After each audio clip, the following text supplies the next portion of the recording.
Then Jacob continued on his journey and came to the land of the eastern peoples.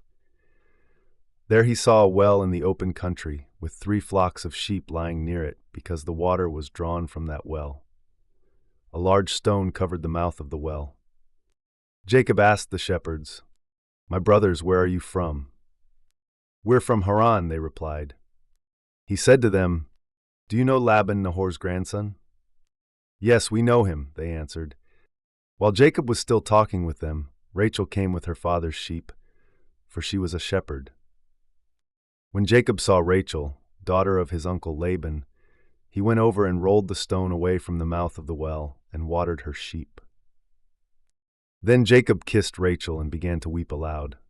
He had told Rachel that he was a relative of her father and the son of Rebekah, so she ran and told her father. As soon as Laban heard the news about Jacob, his sister's son, he hurried to meet him.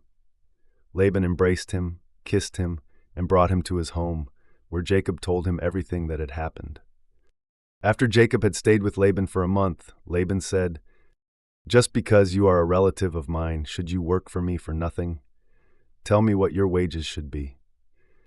Now Laban had 2 daughters. The older was Leah, and the younger was Rachel. Jacob loved Rachel and said, "I will work for you 7 years in return for your younger daughter Rachel." So Jacob served 7 years to get Rachel, but they seemed like only a few days to him because of his love for her. Then Jacob said to Laban, "Give me my wife, my time is completed and I want to be with her."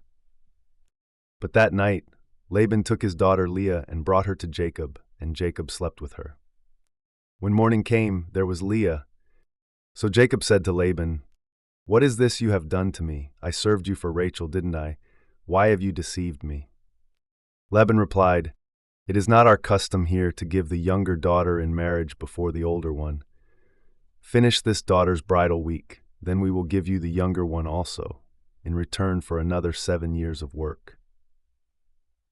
And Jacob did so. He finished the week with Leah, and then Laban gave him his daughter Rachel to be his wife.